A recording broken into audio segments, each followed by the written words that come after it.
Karate हो या any kind of martial art जो भी हो, वो किसी को मारने पीटने के लिए या अपने को धौंस दिखाने के लिए या अपने को सांड बनाने के लिए नहीं है। कराटे का कोई भी डेफिनेशन कुछ भी हो जाए, और मार्शल आर्ट है, फाइटिंग के लिए है, लेकिन सबसे पहले किसके साथ फाइटिंग जानते हो? अपने साथ। अपने को अगर जीत जाओ तो धरती को जीत जाओगे, ये पहला प्रिंसिपल। दूसरा क्या, मैं उसको एक दो सच्ची घटना से बताऊंगा। मेरा एक दोस्त है आलोकपुर के, तो उस समय उसका उम्र कम था, प्लांट में नौकरी कर रहा था। अपने दोस्त को, एक ठो बेईमान दोस्त था, उसको अपना सारा कमाई का पैसा दे दिया, क्योंकि वो कोई cooperative bank type chit fund type खोल रहा था, और कोई वो साइन नहीं लिया उससे कि मैं पैसा दिया हूँ बोल के। और 5 साल 10 साल के बाद उसका सारा कमाई उसको देता गया, क्योंकि उसको पार्टनर बना दिया था मुंह में, और दोस्त है, विश्वास कर लिया। अब जब उसका बहन का शादी का टाइम आया, वो बोला तू मेरे को 1 रुपया नहीं दिया है। अब वो सडन लोन क्लेम करके उसका बहन का जो भी शादी किया, और उसके बाद उसका बाप भी मर गया, उसका माँ भी शायद ऐसा कुछ बीमार में पड़ गई। तो उसके पास जब भी वो कोर्ट जाता है या पुलिस के पास जाता है, तुम उसको पैसा दिया, उसका प्रमाण क्या है? कोई प्रूफ नहीं है। तो सोच लो कि उस समय का 96 का टाइम में 5-10 लाख का बहुत बड़ा मायने रखता था।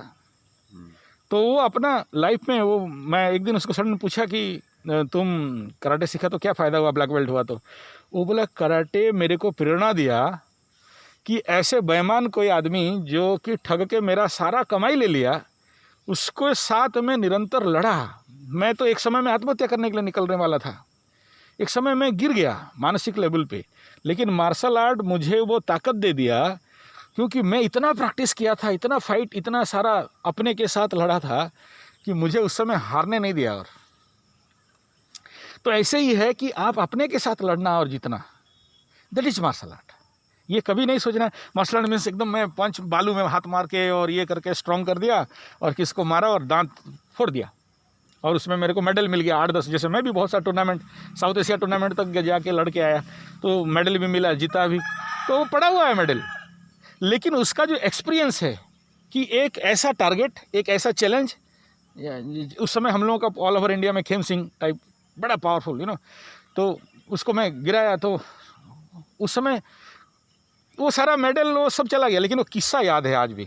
मतलब आज से 27 साल पहले उसको मार के मैं गिराया था और गोल्ड मेडल जीता था, साउथ एशियन टूर्नामेंट शायद था। वो मेडल आज भी पड़ा हुआ है मेरे पास, वो देखता हूँ तो याद आता है कि हाँ, मेरा लाइफ का सबसे बड़ा चैलेंज था। ऐसे ही बाराबाटी में ग्रुप फाइट हुआ, अच्छे को मार के गिराया था, वो मेडल पड़ा हुआ है, इवेंट भी ख़त्म हो गया। मेमोरी है कि मैं अगर उस उम्र में ऐसे ऐसे टारगेट को मार के गिरा सकता था, ऐसा चैलेंज को फेस कर सकता था, तो आज का चैलेंज मेरे लाइफ में क्या माने रखता है। तो वो जो चैलेंज को लेना लाइफ के साथ और उसके साथ भिड़ना, लाइफ चैलेंज। जैसे अभी तुम आके दुखी हो के मेरा ऐसा हो गया, मेरा तैसा हो गया, मैं क्या करूं, क्योंकि तुम फाइट नहीं करना चाहते हो। स्ट्रेस मैनेजमेंट में 2 ही चीज़ सिखाया जाता है, वंस फ्लाइट और फाइट, फाइट और फाइट, ठीक है? या तो लड़ो या तो फ्लाइट, भागो ठीक है? तो ये तुम्हारे ज़िंदगी का जो प्रॉब्लम है, जो चैलेंजेस हैं, वो तुम्हें सामना करना है। नाम है, दुर्नाम है, तुम्हारे पीछे लोग पड़े हुए हैं, तुम्हारा शत्रु है। किसी किसी का जीवन में अगर 6th हाउस, ज्योतिष शास्त्र में कहा जाता है, 6th हाउस अगर कहीं वीक है तो बहुत सारे शत्रु बनते हैं, रोग रिपु ऋण बढ़ जाते हैं। और उसको अगर कहीं से शनि का ऑस्पेक्ट है या किसी और ऐसे प्लैनेट का ऑस्पेक्ट है, तो वो शत्रु मार्ग भी बनता है।